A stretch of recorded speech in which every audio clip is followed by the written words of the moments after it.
train all the faculty. We say if you want to conduct this program, all the material is available, resource material is available, ready lectures are available, but still we see many of the colleges are not following the mandate which is set for them. Here we are using the importance of this program because in some units it is not conducted properly. Fine. So today we, with the support of Honorable Vice Chancellor in charge, Professor H. Sudarshan Rao Garu and Professor S. Krishna Garu, who is the present registrar, and with the help of NCCIP, especially Vanchana Didi, I am able to organize this webinar. We thought of calling all of you here, but it will be very difficult for you to come. Maybe future training we may call, and we may organize one program here offline so that all of you can attend and know many more things about this student induction program. For now, I may have the privilege of inviting Dr. Vanchana Singh. Sirish, will you please share the screen of Didi? Will you please share the screen?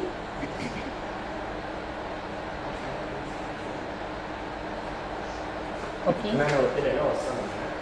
So Vanchana Didi, is BSc Honours in Physics from Delhi University, MSc Physics again from Delhi University, and PhD in Condensed Matter Physics from IIT Delhi.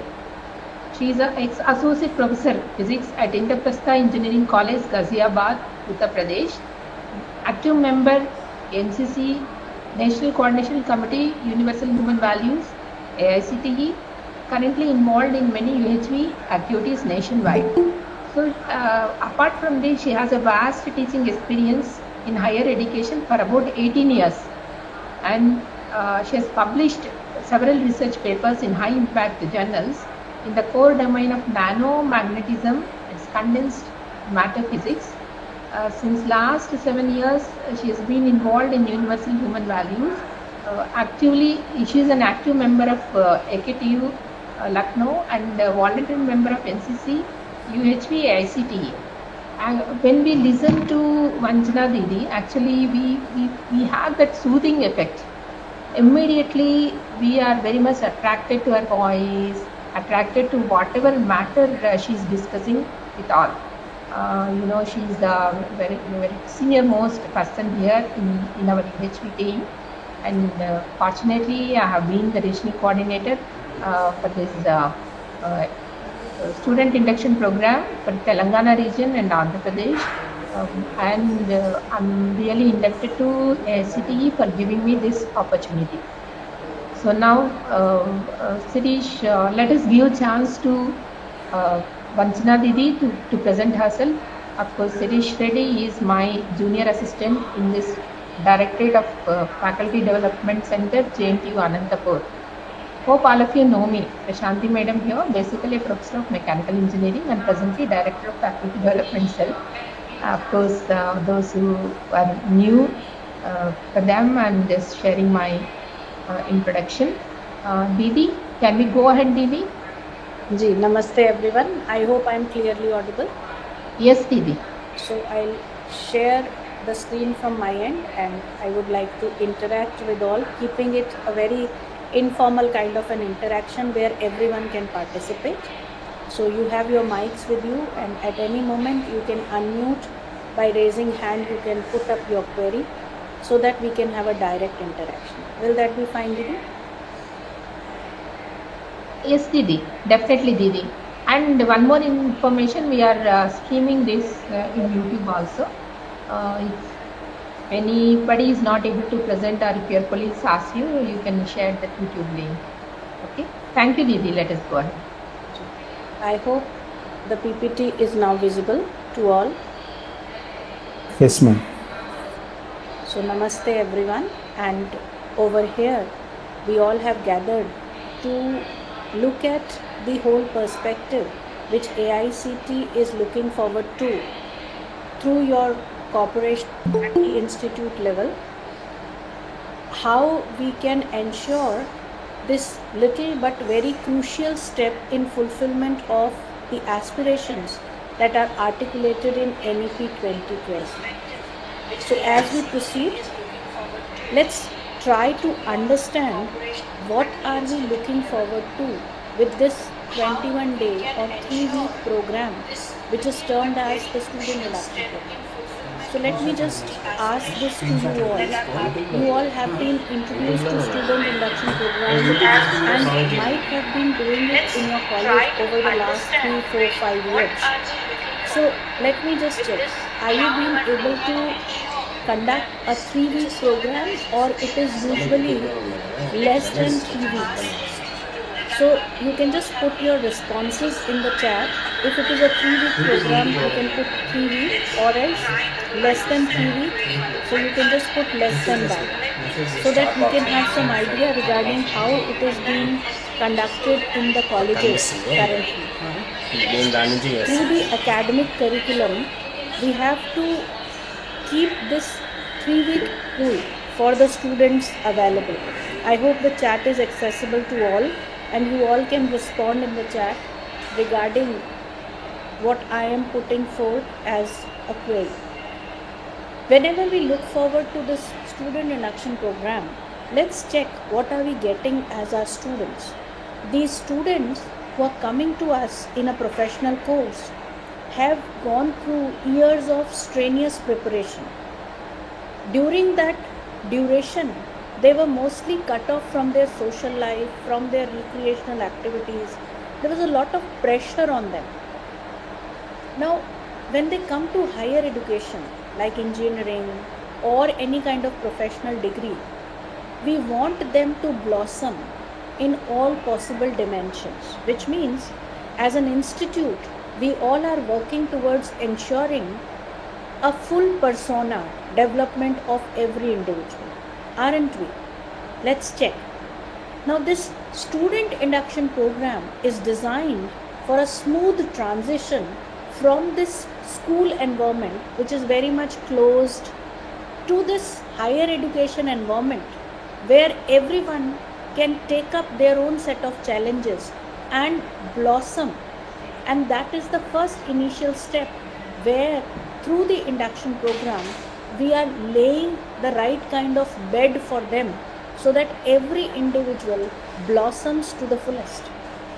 In the remaining 4-5 years of tenure, when they are doing their bachelor's program, this induction program is conducted in the form of various activities at the student activity cell, the SAC as we usually pronounce it.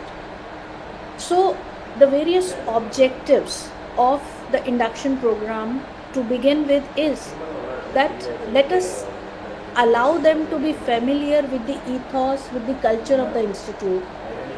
One becomes aware of the institutional practices, the culture, so that they can ensure gelling up with the culture. Apart from that, while they were in school, somebody else was monitoring them on a continuous basis. Maybe they were living with their parents and the school environment and so on. But now so many of them have moved to newer cities. They have moved to a different environment. So setting up a healthy daily routine, creating a bond within their own batch as well as with the faculty members, the senior students, all that is very important for the overall well-being of our students. As a teacher, as a mentor, we all look forward to every individual who is joining our institute to blossom to the fullest. And for this purpose, an exposure to holistic vision of living, where one is developing awareness, sensitivity, understanding of the complete expanse of living, is to be ensured.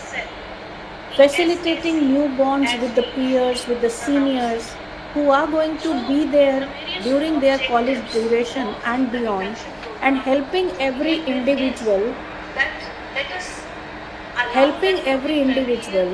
to overcome their weakness in some essential professional skills, whatever, because they are coming from different settings. When we say different settings, somebody might be coming from rural setting, somebody might be coming from an institute, a school where there is a lot of language barrier or maybe other hurdles. So all this induction program is intended to look forward to all these objectives while planning. Now, if we focus on the various SIP activities, this SIP activity constitutes a 9-module program which has been designed with the purpose that a student gets exposure to all the different aspects of a higher educational institute, that is college life. Of these modules, one of the module is the UHV module, that is the Universal Human Values. Apart from it, there are these modules related to physical health and related activity, visit to local area, familiarization with the department, the branch, lectures by eminent people, various proficiency modules where one can look forward to their own weaknesses or maybe something which they find they are lacking. Within these 21 days, they can focus on that and can be at par with the other. There is a possibility of creative practices, other co-curricular activities, literary and literature activities, and a model design of this student induction program is lying here in front of us, where these are the number of hours which are being slated to each of these modules. This 3-week program focuses on instilling the Indian knowledge system, where the focus is on local, regional, national, international examples, where one can relate oneself to not only just the immediate surroundings, but can see the expansion way beyond. So these modules are specifically designed, and within our student induction program, as per the AICT guidelines, at the level of institute, we need to provide that holistic panoramic view to our students. Now, over the last 4 to 5 years, so many institutes have taken up this initiative of providing the right kind of platform for their students, and they're putting up this effort so that the student induction program is carried with this commitment at the level of institute. As far as the information is concerned, all the relevant information on how to conduct the student induction program, in what way, and an e-sampler is available at the AICT portal. So one can have all the resource material available at one's end, so that every institute can get a very clear-cut idea of how to carry forward this induction program in a meaningful way. Now, one of the core of this student induction program is the sessions, the universal human values content, as we all can see this. So today our focus is on seeing how this module 1 is intricately woven with all the other modules, so that we can understand the significance of conducting these UHV sessions for our students. If we look at the whole program, out of this whole program, this UHV module is a 15-session program, with each session around 1.5 hours to 2 hours, which means this whole program is around 30 to 45 hours, whatever we can fit in within our own schedules. The model timetables are also available depending upon the nature of the institute. So if the institute is fully residential, we can start from 6-7 a.m. in the morning, and we can continue till late with our students with appropriate gaps. And if it is not a fully residential institute, accordingly we can fit in the various programs. So I hope till this point I've been forth. If there are some queries, some questions, we can quickly take those questions from you all. If there are some questions, some queries, you can put any question, any query. Before we proceed ahead, Request all the participants to make this session interactive, because a bundle of knowledge is available to us. You can utilize this opportunity. Any question, please ask. Good morning, madam. Ji, please go ahead, Hari Krishna ji. Yeah, madam. We are in semester system. Ji. If you spend 15 hours or 32 hours for the human values, universal human values, how it is possible to interlink with the regular studies, the regular curriculum? Is it possible to reduce the content in the total EHV sections? Is it possible? In fact, if you just look at the experience shared by various institutes who have conducted a full 3-week program during their first semester, especially for engineering and other professional courses, throughout India, it's the semester system which is working. And this has been a proven kind of a program. So, spending these 3 weeks initially instills the kind of bondings as well as the kind of commitment at the level of students that the remaining duration of the semester becomes much easier for them. So spending those 3 weeks is really very, very fruitful. That is what has been observed by the institutes who are carrying forward it as per the prescribed guidelines of AIC. Thank you, madam. 100% would you agree with me? We will try to improve ourselves. Thank you so much. Soumya ji has been raising hand. Please go ahead. You can unmute. Somaya Saeed ji.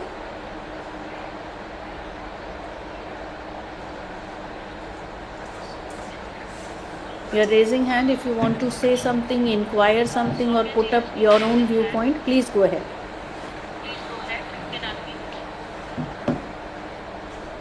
So moving ahead with our discussion, we'll keep it as much interactive as possible.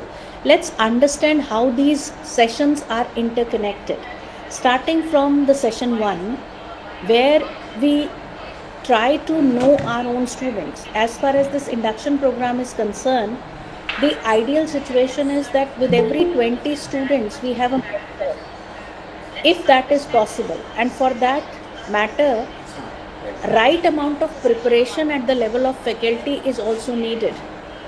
And we can see that these faculty development programs are running by AICT, where the faculty can prepare themselves so that in the appropriate ratio of 1:20, we can carry forward these programs with our students. So the first session starts with welcome introduction, where the focus is that in order to ensure that the students are comfortable in this new setting, one needs to introduce oneself to begin with. As a teacher, as a mentor, I need to start from myself. And helping them also to look themselves as human beings and try to put forth their own introduction, so that one is able to relate oneself to his own family, to the society. What are his aspirations in living? What are his aspirations from the education system? Because these students are coming up with lots and lots of hopes within themselves, and they come up with lots and lots of expectation. So helping them to introduce this session 2 is focused on exploring the concerns and aspirations of the students. So let me ask this to you all, right? Do we want to be something or not? What is our basic aspiration? Is our basic aspiration to be something, which means to be some engineer, to be some doctor, to be some IAS, right? Let us check what is our basic aspiration. Is our basic aspiration to become something? We can ask these questions by putting why to us. Why I want to be something. For example, over here there are so many faculty members, right? We keep aspiring something or the other. Let's check. What do we aspire for? What is our basic aspiration? Is it to be happy and prosperous every moment? Or is it to get something? Success, money, fame? Is it to become something? For example, the best educator, the best researcher. What is our basic aspiration? We are helping the student to look at his basic aspiration so that one can see, as a student, what do I want to be? Do I want to be? Each one of us is taking some efforts, right? We are conducting these sessions so that the student can explore within oneself as to why I am engaging in this process, so that one gets clarity of one's own journey ahead. So through this discussion, we are trying to draw the attention of the student towards one's own basic aspiration of living a fulfilling life, which means to be happy and prosperous every moment. So let's check. What do you think is your basic aspiration? Is it to take some effort? Is it to become something? Is it to get something? Or is it to be happy and prosperous? 1, 2, 3 or 4. You can put your responses in the chat. Let's check what are your responses. Can we see this? Can we see that this 1, 2 and 3 are just the steps towards ensuring fulfillment of our basic aspiration? What should be our path? Should it be 1, 2, 3 and eventually reaching up to 4? Or can there be a program where I can ensure fulfillment of my basic aspiration and make my program accordingly? What do you say? Whenever we are moving from 1 to 4, there is going to be doubt and fear at every step. The student is full of these doubts. Let's see how do we start with our own children also. Beta, you do class 10 with good marks, your life is set. The child may score good marks in class 10. Again, with huge dilemmas. So again we put up a new goal in front of the child. Beta, you get good marks in class 12, your life is set. The child even does that, right? What we are doing is, we are shifting from one side to the other. The child Ji, please go ahead. Somebody wants to ask something. Please.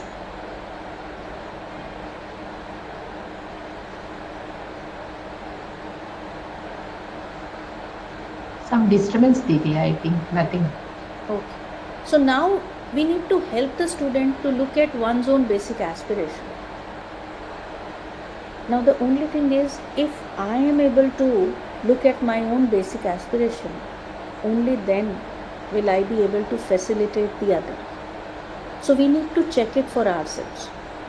Are we able to see that our basic aspiration is to be happy and prosperous? Are we making the program keeping in mind our basic aspiration? Or without understanding our basic aspiration, we are fitting ourselves into some or the other program which is guided by some external influences? So for example, right, when we ask, somebody says, I want to be the best programmer. Now let's check. Is it your program which you decided for yourself? Or is it that you looked around and you thought that somebody in your neighborhood chose to be a computer programmer, went abroad, right? And as per your assumption, you are believing that he is leading a happy and prosperous life. And based on that assumption, you are making some program, you are running in some path where you don't have a clarity where to go. So how do you like to plan your life? Would you like to plan your life without being clear of your basic aspiration, starting from taking some effort, become something, get something, and eventually looking forward to someday I will be happy and prosperous? Will that be the right program?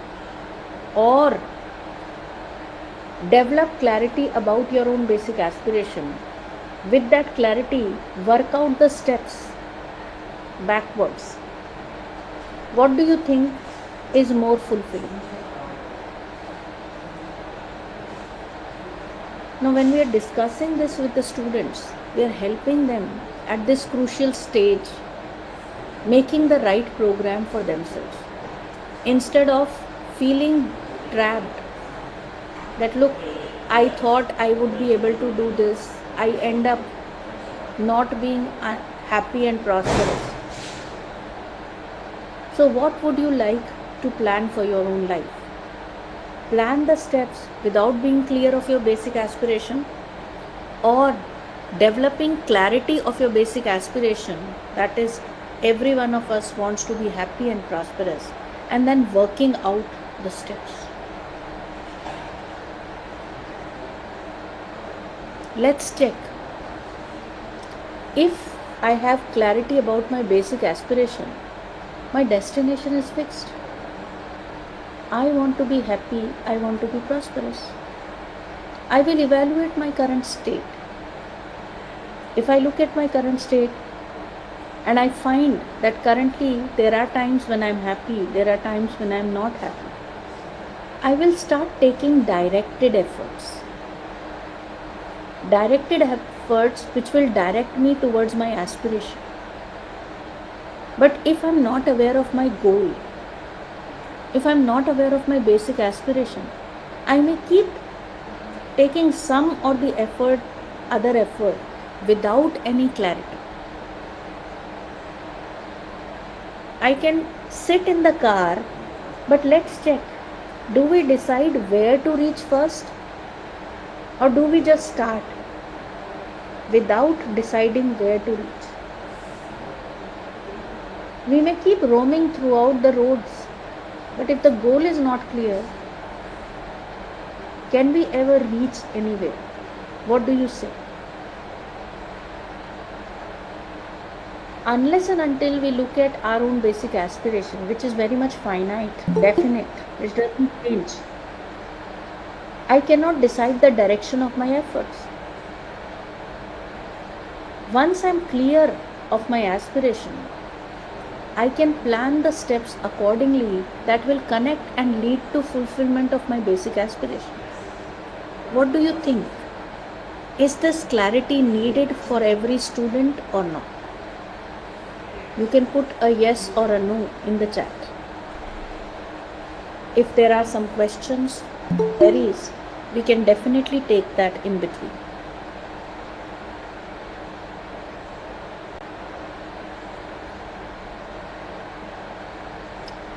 So now we are helping the student to explore within oneself that what is the possibility if one of my favorite path is closed. For example, there can be so many students in the class who might have been wanting to be part of some other college, maybe some elite institute, and they end up coming to our institute.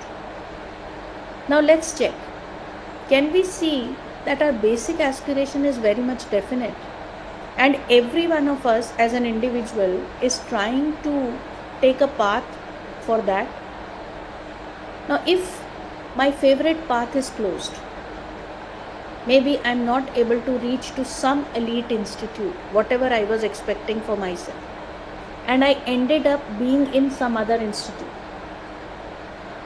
Should I continue being unhappy about it? Or my basic aspiration is to be happy and prosperous, and I can find an alternate path? What do you say?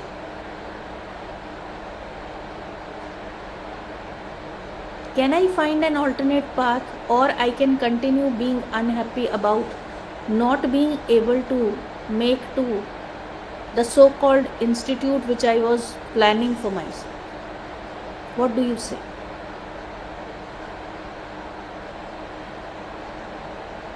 Can you put some responses in the chat? We can just check. The students may come up with lots and lots of confusions with them. I wanted to go to US for my degree. I am forced to take admission over here. I didn't get branch of my own choice. My motivation to study is gone. I didn't want to get into institute I wanted, so I'm unhappy. Now this demotivated lot with no clarity, where will it land up? Isn't it essential for every student to get clarity within one's own vision? Why am I doing it? Is this question not important? As a teacher, as a mentor, should I not be able to facilitate my own student to get clarity? This UHV module is helping individuals to get clarity so that one can clearly look at one's own aspirations. What is the basic aspiration of each one of us as a human being? And look at the clear-cut program for it. The right way to proceed is to be clear of our basic aspiration first and then deciding the program to fulfill it. At the level of implementation, there can be several ways in terms of becoming something, getting something, so that our basic aspiration gets fulfilled. One needs to explore all the possibilities. Now, through all this discussion, something which the student might have missed during the school days, now that one is part of this new system of higher education, one can get an opportunity to explore within oneself that even if my favorite path is closed, something which I borrowed from some societal notions, I have a whole lot of possibility to explore new horizons. So, as a mentor, as a teacher, we are helping each one of them to look at their own concerns, their own aspirations, and carefully understand their own aspirations. Our aspiration to be happy and prosperous as a human being. Let's check. Do you want to be happy or not? Do you want to be prosperous or not? Do you want to be happy and prosperous every moment or sometimes? What do you say?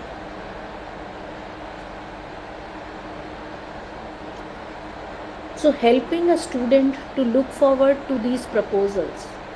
Happiness is to be a state of harmony. And unhappiness is something where I am forced to be in a state of contradiction. Prosperity is a feeling of having more than the required physical facility. Putting forth these proposals, as a mentor, as a teacher, we are helping our students to explore within themselves their own understanding of these two words, happiness and prosperity. Right? Do we want to be happy every time or do we want to be happy sometimes? Let's look at what we want. Ji. If there is some question, some query, please go ahead.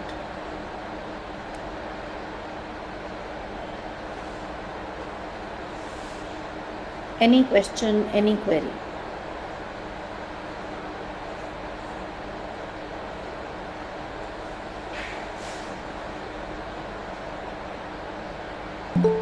Sridhar Bhaiya is saying that we want to be happy only sometimes. Just check Bhaiya. Let's ask the reverse question. Right? Do you want to be unhappy anytime? Do you want? It's about your want, not your state. Sridhar Bhaiya, can you explore for yourself? Do you want to be unhappy anytime?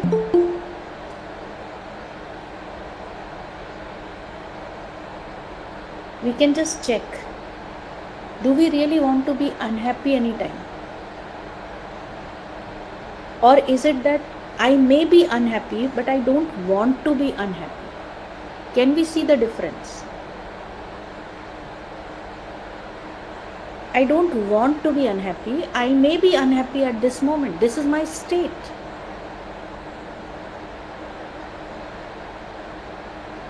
So helping ourselves to understand what happiness is, what prosperity is. Right? I just wanted to know how many of the people who are present over here have done at least one UHV program, one workshop, maybe a 3-day or a 5-day or an AICT workshop. Those who have done can please raise their hand so that you can have some idea.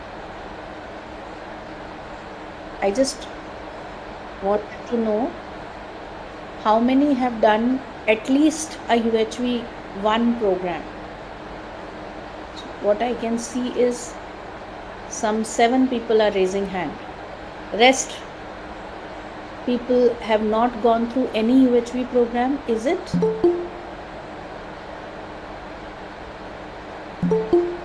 All those who have gone through the UHV program, the faculty development program, they can just raise hands so that we can get some idea. That will help us to interact accordingly. Okay, so what I can see is some 9 to 10 people are mentioning that they have gone through the UHV 1 or higher level programs. Remaining, let me ask the question other way. So I'm just lowering all hands. Let me ask the other way. How many people have not gone through any UHV workshop, any UHV program? So that we can have some idea. Right? We'll get to know. How many people have not gone through any UHV program? So that, again, there are just 7-8 people. There are far more people present over here. So they will either fall in category A or category B, I think.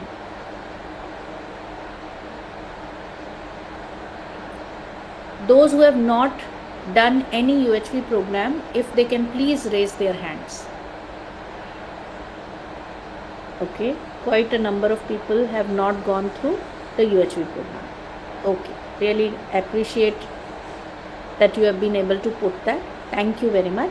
So now we'll be able to discuss accordingly. So I hope that the slide is clearly visible to you all. Through this UHV content, we are trying to look at our basic aspiration and helping each one. Some query? Slide is not visible. Slide is not visible. Okay. I'll just share it once again if it is not visible.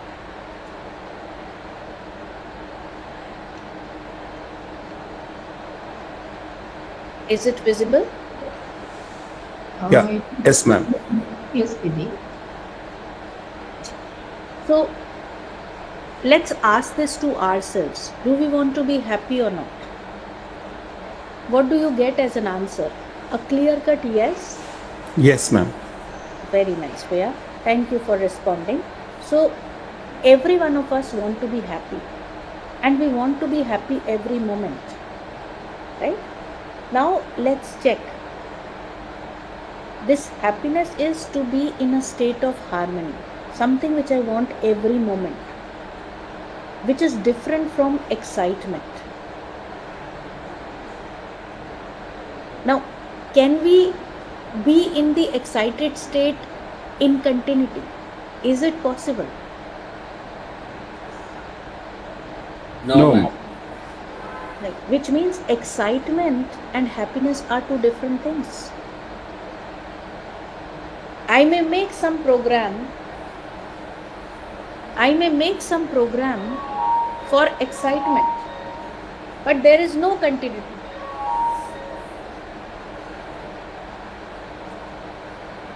Can we see this?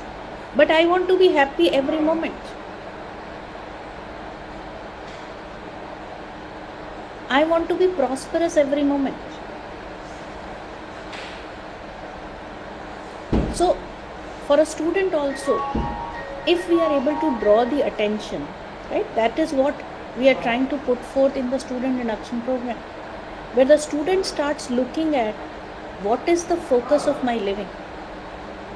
Is my focus of living entirely on accumulating more and more physical facility? Let's check as a human being.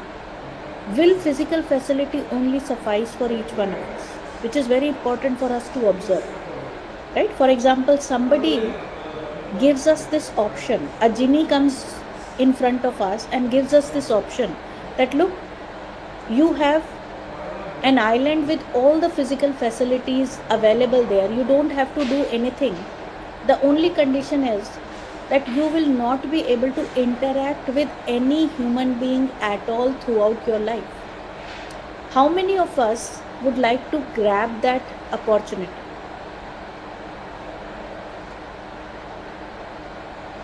Can physical facility only suffice for us as a human being?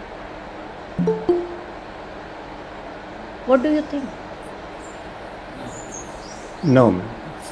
We Not want enough. a big car, but are we just looking forward to a big car, or we are looking forward to someone sitting next to us in that car? Someone sitting next to us. Very true, Bea. So can we see that as a human being, my focus should be on all three: right understanding, relationship, and physical facility? Now, let us see, are we putting effort for all three, or 24/7, whatever effort we are putting is only focused on physical facility, assuming that the more physical facility I'll arrange, I will ensure my happiness and prosperity? Can we check that in our living?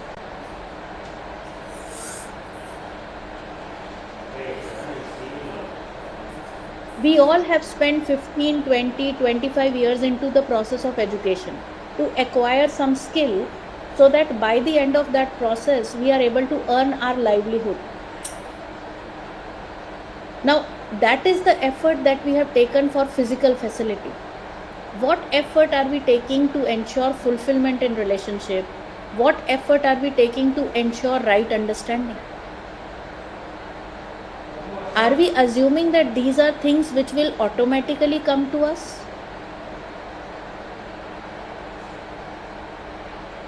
So, drawing the attention of each one of us towards this transformation, where every one of us can start living with this bigger circle into picture. My program for happiness and prosperity can only be ensured when I live in this bigger circle, where relationship and right understanding is included along with physical facility in the correct priority order. But if somehow my focus is only on physical facility, with lack of right understanding at the level of self, I am unable to fulfill relationships, which is making me unhappy, and to whomsoever I am related, it is making the other unhappy. With lack of right understanding within me, whatever physical facility I am utilizing, I am unable to ensure sense of prosperity within me, and I am exploiting, depriving the other. This is what is our current state. Through the process of education, does everyone requires this transformation or not? What is your take on this?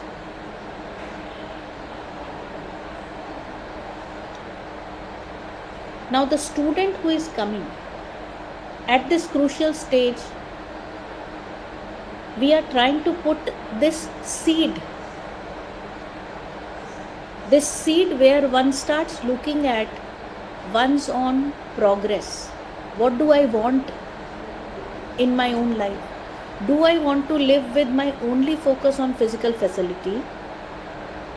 Will that suffice for me as a human being? Let's say for a cow, getting grass when the cow is hungry is more than sufficient. But that is not sufficient for us as a human being. Let's see how many of us are thankful that we are getting 3 meals a day. Let's see if our own mother throws the plate in front of us. Are we ready to take that? We'll immediately say, oh, what happened? Tell me, what's the problem? Why are you behaving like this?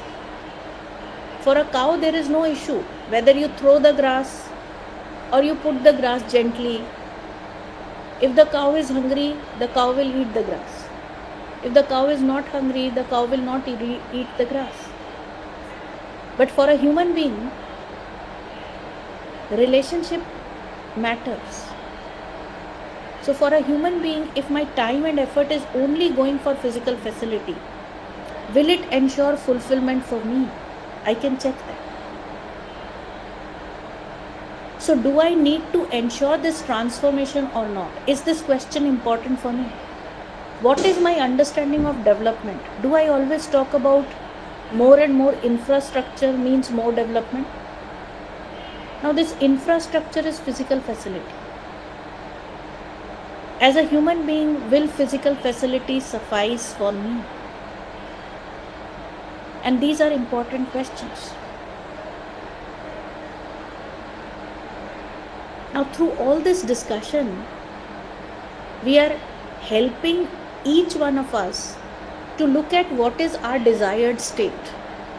Our desired state is achieved by ensuring right understanding, relationship and physical facility, all the three put together in correct priority, not neglecting anything. Physical facility is important. Look, without physical facility, it is not possible for me to communicate with you all. So I need a laptop, I need a desk to sit in, I need a proper Wi-Fi, right? I need a room which is ambient so that I can carry forward all this communication. So physical facility is not to be ignored, but only physical facility will suffice. That is a question. So for my own development, which means a holistic development, am I able to see that I need to live with human consciousness where all three are in the correct priority? That is for us to observe. With this, as we move further with our students, session 4 is focusing on the aspirations and concerns at the individual level. So when we ask our students, right, they want to be happy, they want to be healthy, they want to be prosperous, they want to ensure confidence, clarity in thoughts. These are their aspirations, and there are lots and lots of concerns. Extreme pressure of academics, time management, time lost due to illness, pressure of placement, overthinking, peer pressure, temptations. There's so many concerns that are lined up for them, and they don't know where to look for answers.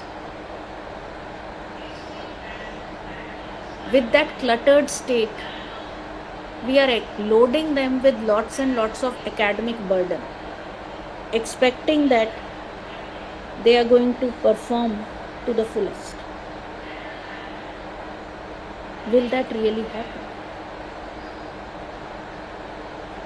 Through these 21 days, through these UHB sessions, we are helping them to get clarity within themselves, where one can look at the right kind of a program to fulfill our aspirations.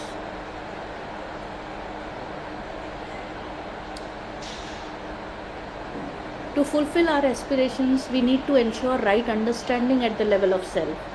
We need to ensure relationships. We need to ensure more than the required physical facility. But the first part will be to identify how much we require.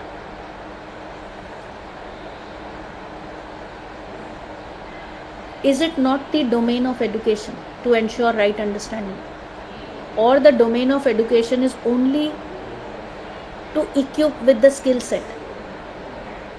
Somebody knows how to cook a recipe. Somebody is a very good chef as far as the skill set is concerned, but doesn't know which leaves to cook. Will that really work? Somebody may pick up any poisonous leaf, convert it into a good dish, good looking dish rather. Can we see this? Should education help us in ensuring right understanding, or should education only help us to acquire the skill set? Are we including both, or somehow we are neglecting? What do you say? Somehow we are neglecting that. Very true, Bhaiya. Very true. So, the basic issue that is present is the lack of right understanding. When we don't understand the reality, we're not able to live with fulfillment because the reality is missing.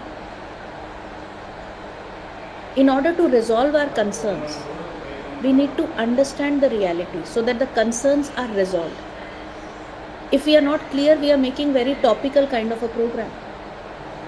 Without looking at the root cause, our focus is mainly on treating a plant by dusting the leaves.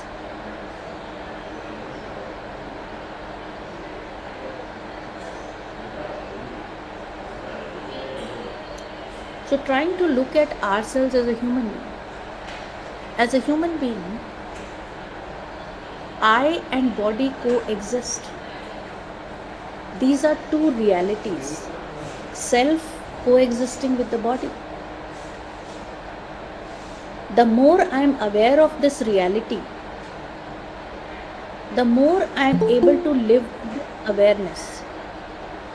In order to understand these two realities, let us look at our needs as a human being. As a human being, I need food. As a human being, I need happiness. But let's understand the difference between these two kind of needs. The food, who requires the food? Is it the self or the body?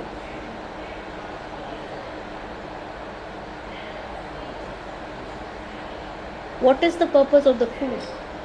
Who is needing the food? Body.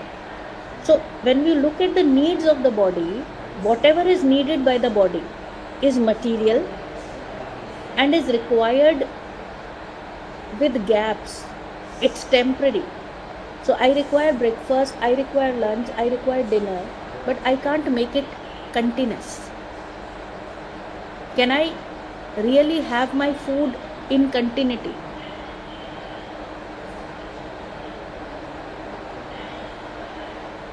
But let's look at happiness. Do I want happiness in continuity or not? And who wants happiness? Is it me or the body? True. Now, these are two different kind of needs. Can we see this? Now, if the needs are different, will they be fulfilled in the same way?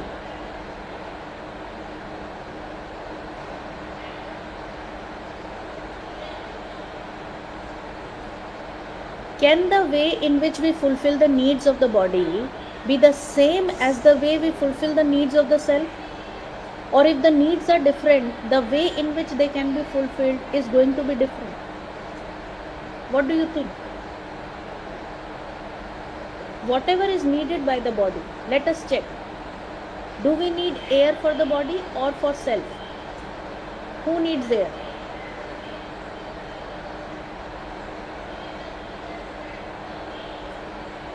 Who needs air? Is it the body or me? The body needs air. Very true. Now let's check. Can we take in air continuously or we have to give gaps?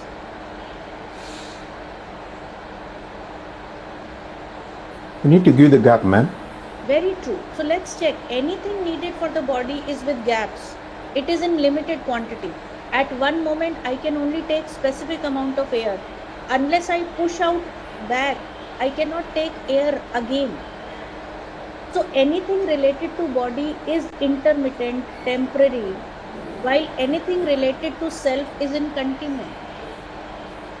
Now, if I don't understand this difference, I try to ensure happiness or respect by something which is physiochemical. So this car, I want to ensure my respect through car. Can I see the state of confusion? Respect is something which I want. This car is to facilitate the body because the body cannot travel 20 kilometers, so I need a vehicle. I will be straining my body if I travel 80 kilometers, so I need a car. Now this car is a physiochemical thing which will help the body, but I am connecting it to my respect. The bigger the car, the more respect I have. So I am seeking something which I want in continuity with something which is material, which is discontinuous. Can we see the contrast in our living, the confusions? Are we able to make that out? The body needs physical facility, which can only be fulfilled by physiochemical things which I am getting from nature. But I need happiness. This happiness can only be fulfilled by right understanding, right feeling at the level of self. It cannot be fulfilled by some physical facility.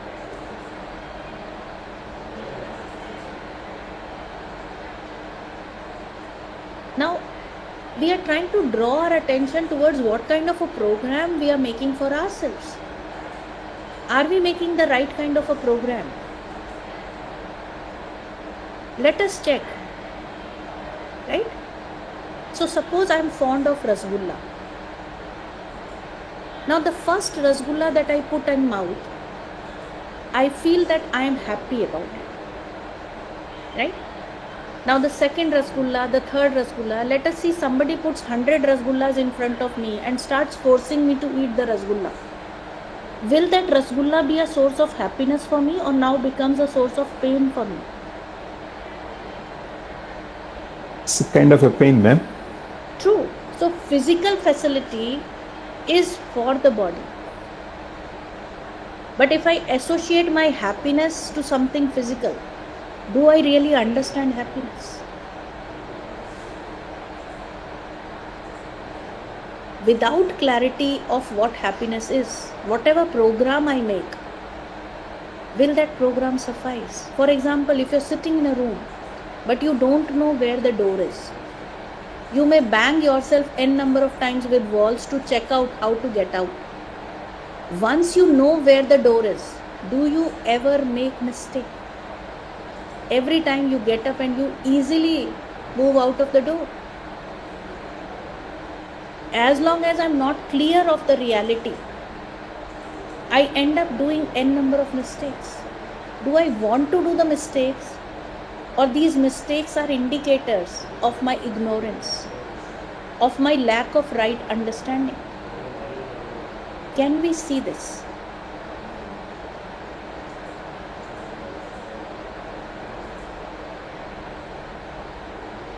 Now, with all this discussion, we are trying to facilitate that one starts looking at resolution of one's own concerns in a holistic purview.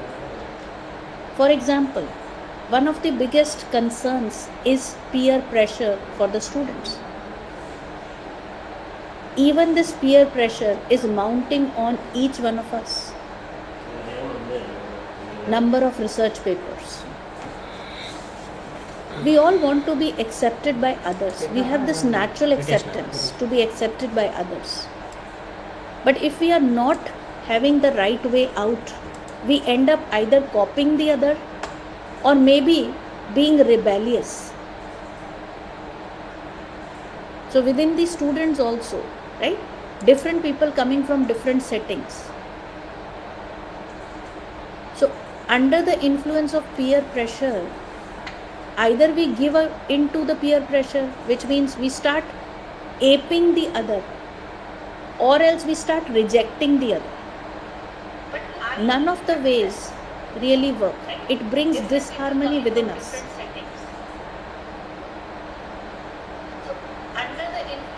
The way out is to ensure right understanding. For example, language. What is the purpose of language? The language is a medium to express myself. But we can see so much pressure over somebody not being able to put up in English. Can we see this? There's a huge amount of pressure. People coming from rural settings not being able to communicate well because they are well versed with their local languages but may not be so comfortable with some language which they are not used to. But we are judging someone on the basis of language. If I understand myself as a human being, I'm able to understand the other also as a human being, and I can see that this language is merely a means of communication. I may know one language, I may end up in some part of the world where I may not know the language. What a big deal. Can language be a source of respect? That somebody who can talk like this, somebody who can speak like this, is seeking more respect. There are lots and lots of notions with which this young individual who is 18, 19 is being filled with. Through this 3-week program, we are opening up the possibility of moving towards a holistic way of living. One needs to take effort, of course. This is just the beginning. Right? We are not clear of the purpose. The purpose of the cloth is to protect the body.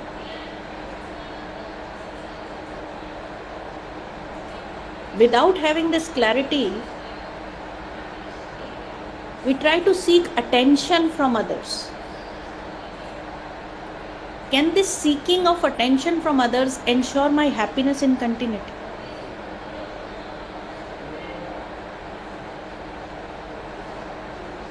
So with all this discussion during the student induction program, right, this UHV1, when we look at this module is opening the possibility for the students. For this, the faculty themselves require a lot of preparation. They need to themselves get more and more clarity so that they are able to facilitate the student to look forward to resolutions within himself, herself. This state of happiness, something which we want in continuity, can only be ensured by right understanding, right feeling, right thought. This right feeling, right understanding, right thought is my responsibility. Nobody else can do that for me. We are just having little glimpse of each and every session. These are detailed sessions. As you become part of the workshops, you are able to get more and more clarity. This is just a glimpse of all what is discussed in details, much more details in the UHV workshops. So looking forward to understanding health. Once we understand ourselves as a human being, we are able to look at ourselves more carefully in a holistic way. One of the major concern of the students is losing time due to illness. Because they're coming to a new environment, there's a whole lot of possibility of them not being able to cope up with the new surroundings. Catering to situations. Ji, please go ahead, Bhaiya.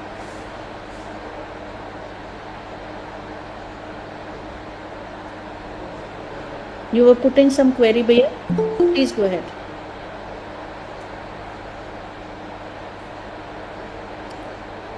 Drawing the attention towards the responsibility at the level of self. It's the self which is the decision maker. So for example, right, you feel like you get a signal from the body that the body needs water, which means you feel thirsty. Now, is it that the body will run on itself, or you make a decision? Maybe you are in the middle of some discussion, so you give this instruction to the body that, look, I am in the middle of the discussion, let me complete this part of the discussion, then only I'll go and have water. The body is not taking any decision. You are the decision maker. You are central to the human existence.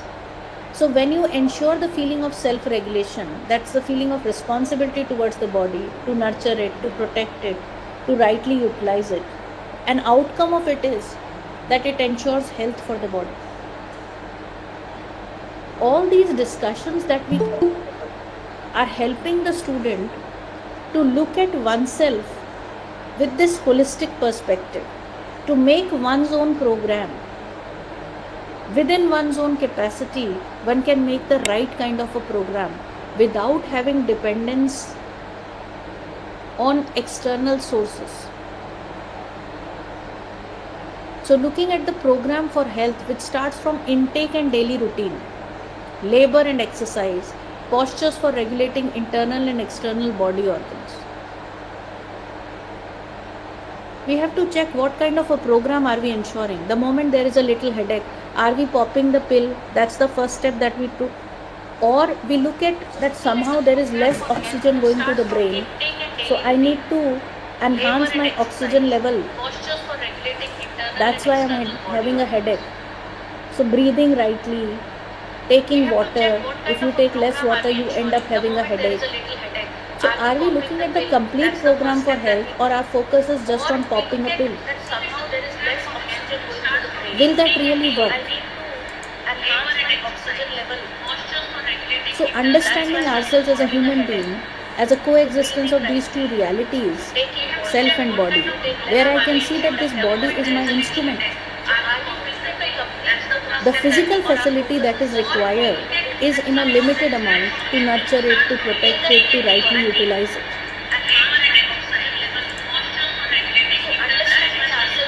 The self and body are in harmony with the feeling of self-regulation in the self, so that health at the level of body is ensured. Health means where the parts of the body act according to self and ensure harmony, order within oneself. Through all these discussions, we are looking at different aspects of health, of living with fulfillment as a human being. Another concern of the students is relationships. So drawing the attention of the students towards these naturally acceptable feelings.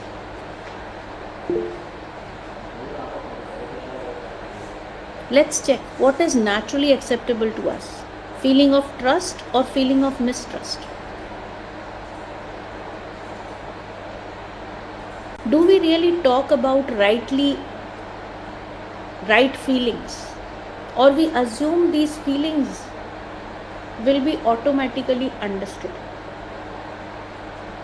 Those who have gone through the workshop, they have lot of idea about how these feelings, right kind of feelings, are slowly discussed.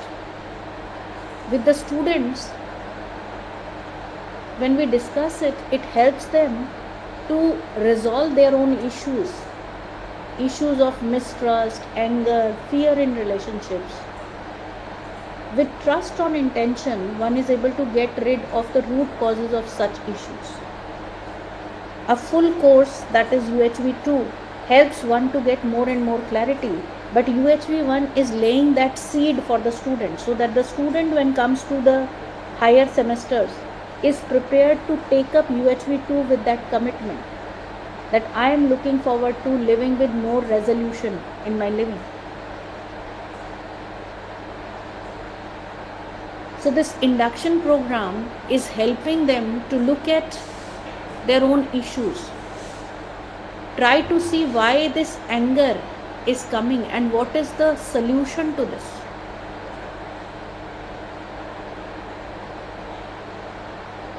Through all this discussion,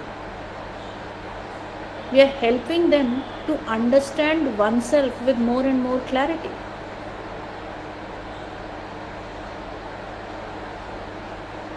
We look at the feeling of trust, feeling of respect, whether we are reacting or responding. All this is discussed in various sessions. Since we have a limited time, we are only having this glimpse of all what we discuss in the student induction program in UHV 1 module, and how it is facilitating the student to initiate more and more harmony within oneself. So one of the major source of seeking respect is this peer pressure. And this question remains unaddressed at any forum for the students. We are facilitating them to seek answers, which will require our own preparation, our own commitment.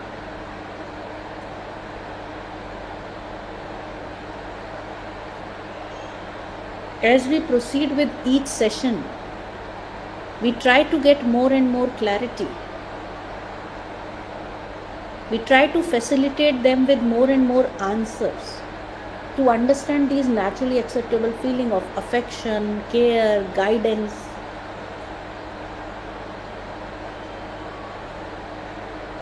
Look at the issues of ragging. Do we want to interact with the other, or do we want to rag? Within the institute, do we want to cultivate the feeling of relationship, or do we want to cultivate an environment of competitiveness and animosity? And all these are very important concerns and questions. We want our students to reach the industry and collaborate. Are we really providing them the environment devoid of competition, or every scheme, every procedure is focused merely on competition?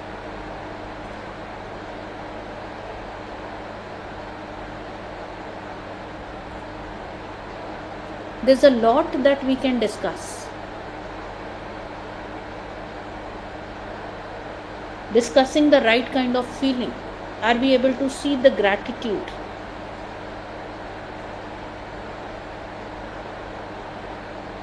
The feeling of love, the feeling of affection.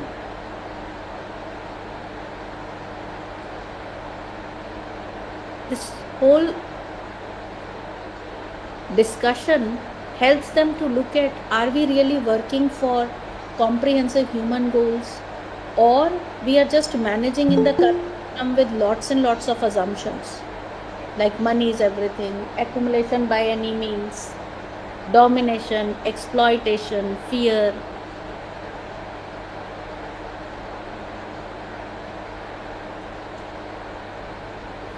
So this whole program, which includes 15 sessions, extends from individual to family to society to nature.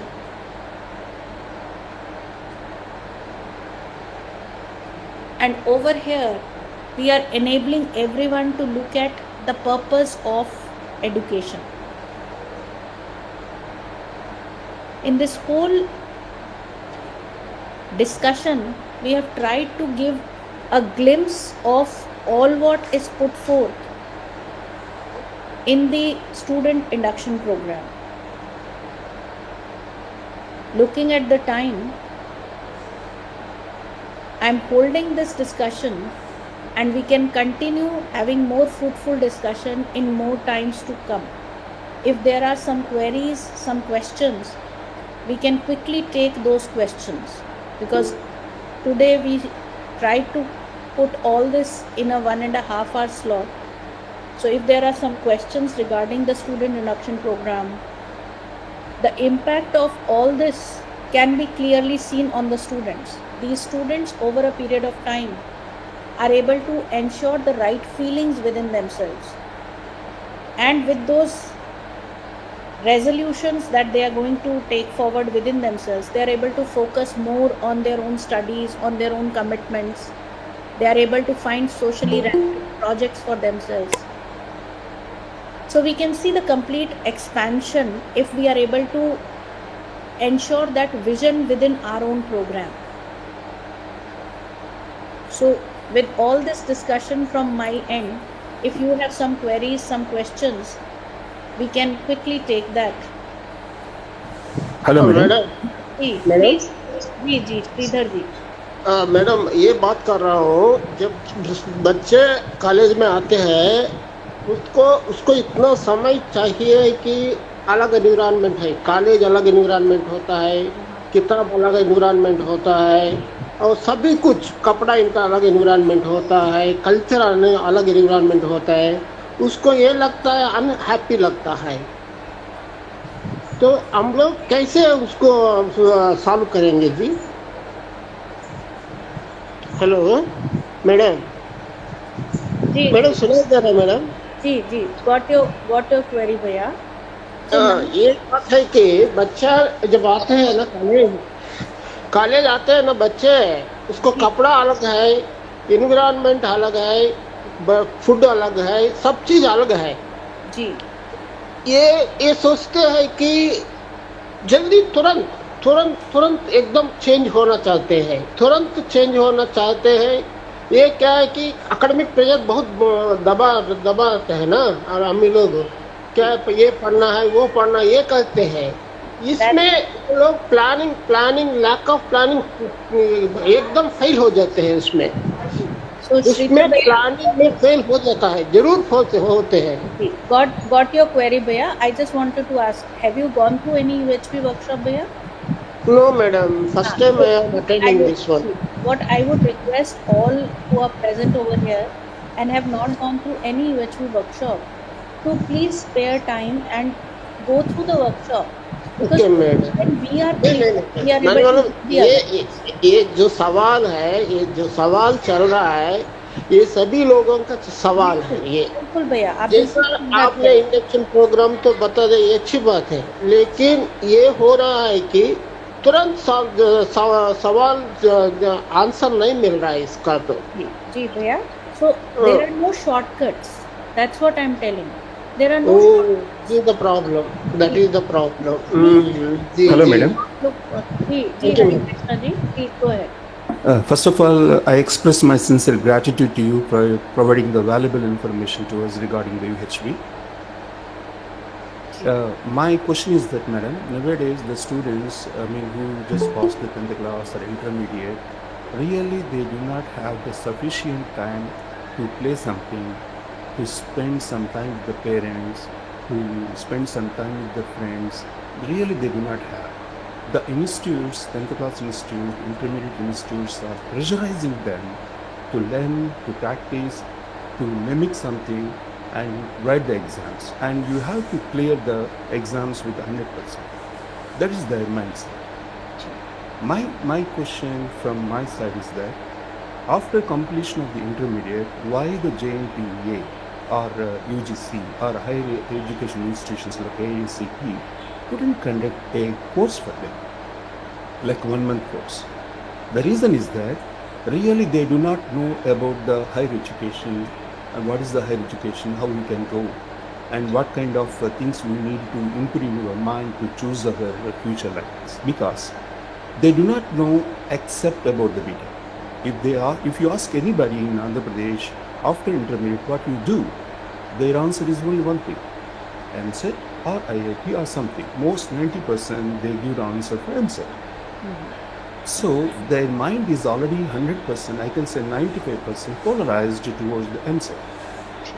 So they do not have any option. Here my question is that really they do not have such kind of aspirations or getting. I'm not giving the 100%, 90% the students are like this. Got your query. In fact, what we see is that all this pressure is not helping them to acquire their full potential as a human being. Yeah, exactly. Right? But let's see, for ourselves also, what do we want ultimately? Whether I become an engineer, whether I become a doctor, whether I become a civil servant, whatever I choose for to be, eventually am I looking for my own happiness and prosperity or not? Absolutely. Actually, Right? madam, With our own children, just let me complete.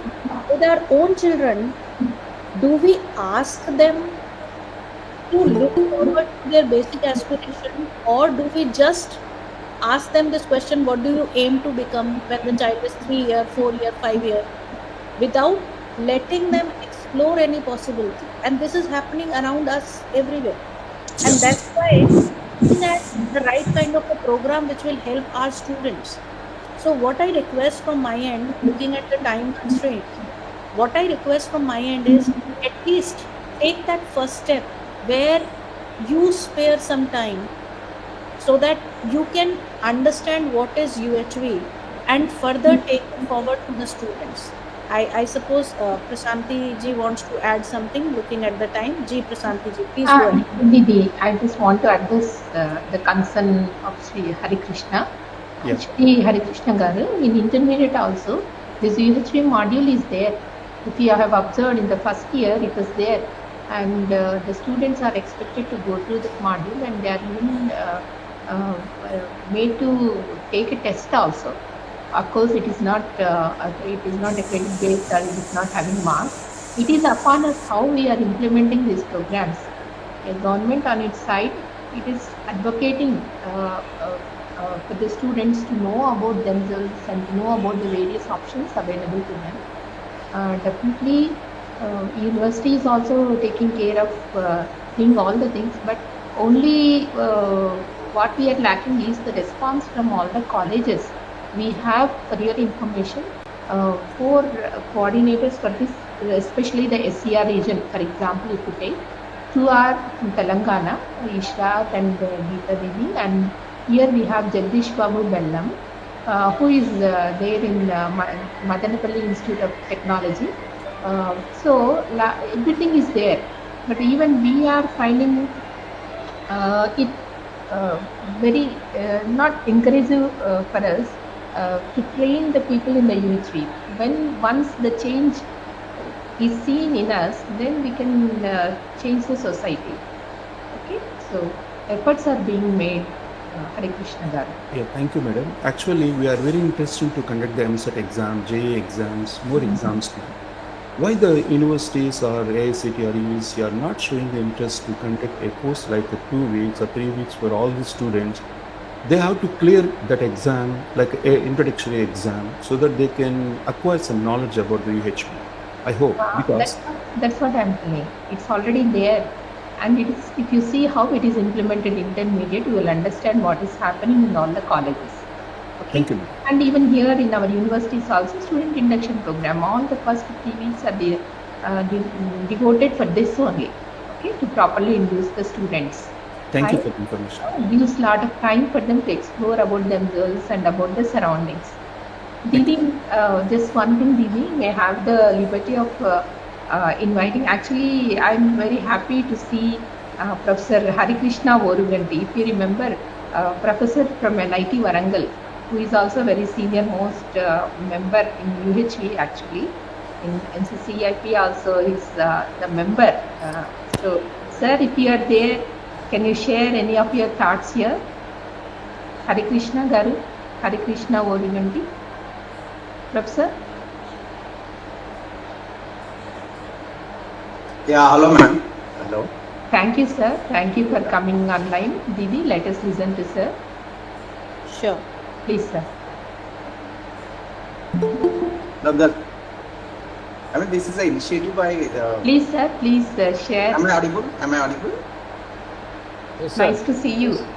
Yeah. So this is a very hard thing to do for all of us. We are not able to listen to you. Yeah, sir. whatever the concerns, the session was good. Whatever the concerns raised by Sridharji and Harikrishna Garu also. These are very genuine concerns. We are all aware, what is the situation outside, where the students coming from and down. And this is one way to make some impact. There are some better ways, one can take those better ways. This is one way, and we are trying something. The government of India is trying something, everybody in the university team is trying something. This is working out also to an extent. But it's a very long-term thing. We cannot expect things to happen in 1 year, 2 years, 3 years, not even in 10 years also. It's a long-term thing. Everybody agrees that this is required, but as ma'am was suggesting, see, every other subject, I can learn the information and transfer it. But this one is not an information transfer. Very true, sir. Very true. The way of living will only come with practice. Very true. So The way of living will only come with practice. So unless there is a transformation in me, it's not going to be effective. All of us will get certificates of FDPs also. All of us will get 11s also, all levels of certificate 1, 2, 3, 4 also. But if transformation has not happened in a faculty, we will not be able to make an impact on the students. Also clear that it is not a 6 months, 1 year thing also. It's a little long-term commitment expected by the faculty, and for which every faculty also may not be willing and may not be ready. That is also a choice.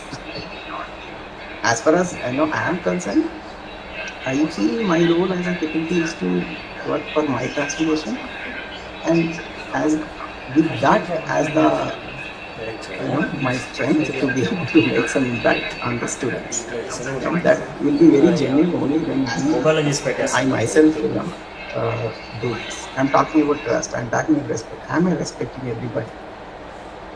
Or am I showing ego? Am I truthful? Right?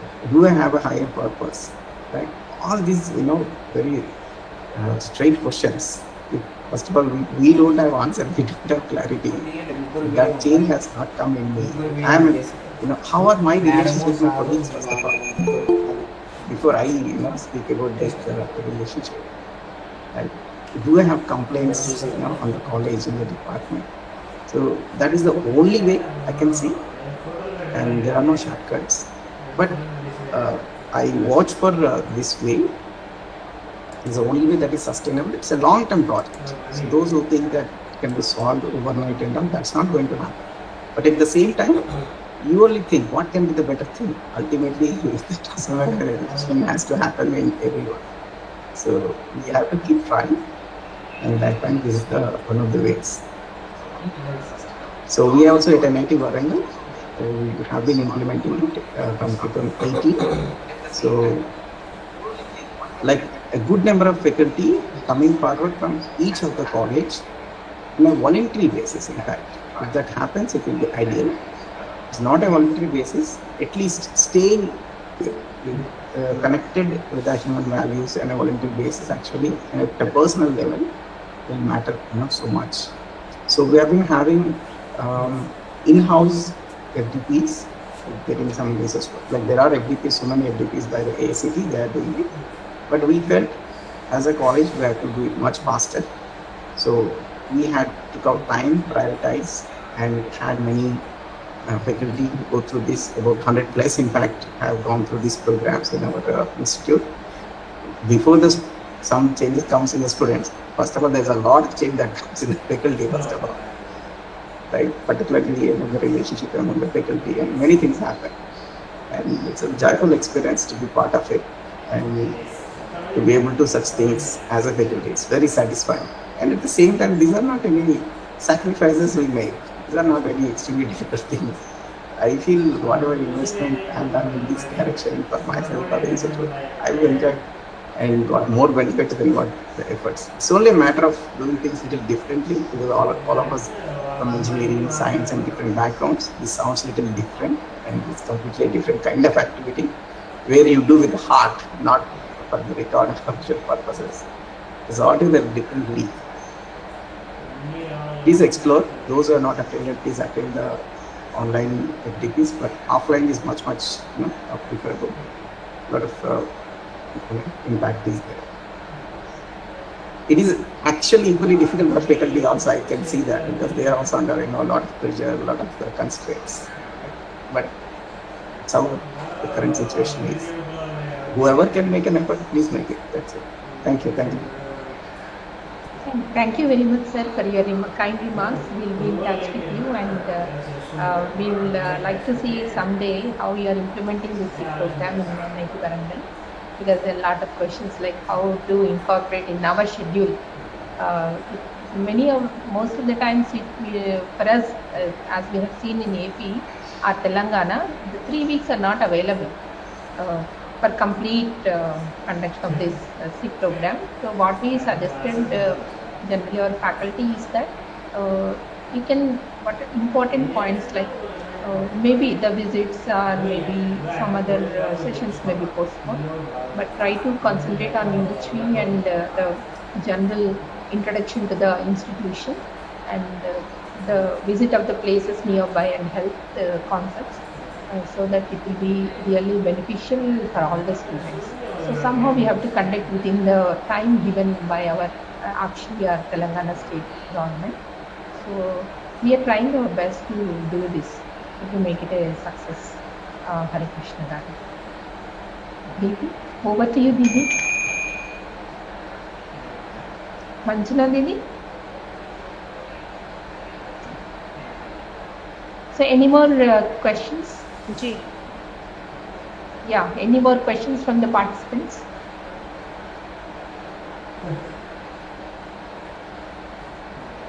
So we are always available to you.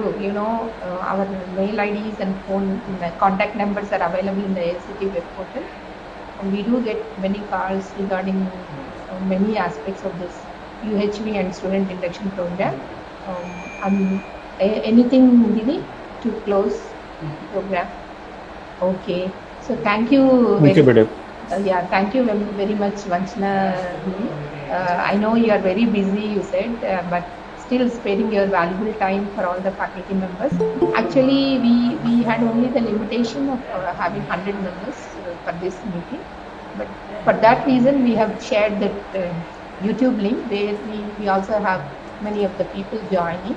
And I must thank Professor Harikum Uriganti Garu for joining this program, and all the faculty members who are really interested, because I know on a Saturday you will be on many other things, but voluntarily you have joined this program. For that I am very grateful to you, and I am also grateful to our university for giving me permission to conduct this program. Hope we see much more these programs in future. Thank you very much. Thank you one and all. And thanks all the staff who have supported and the students have supported this program. Thank you, Didi. Namaste. Thank you, madam. Thanks for the good information. Yeah. Shall we close now, for now? And we'll meet again in all the meetings. So you can actually participate in the FDPs, AICT FDPs. We have provided all the information here. Thank you very much. All of you try to fill the feedback forms. The link is shared. Even in the YouTube streaming also we have shared the link. Please all of you feel free to fill the feedback form, and we are waiting for your suggestions. Thank you very much. Yeah. Shall we close now for now? And we'll meet again in all the meetings. So you can actually participate in the FDPs. We have provided all the information here. Thank you very much. All of you try to fill the feedback forms. The link is shared. Even in the YouTube streaming also we have shared the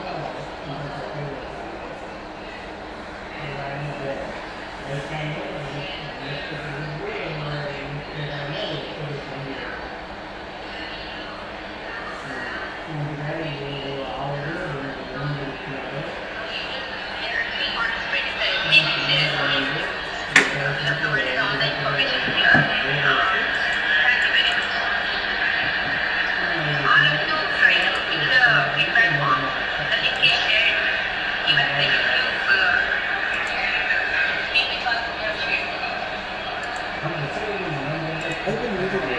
కదా యూట్యూబ్లో close చేసేస్తున్నా. Post లైవ్లో ఉంది అట్లా stop కొట్లా.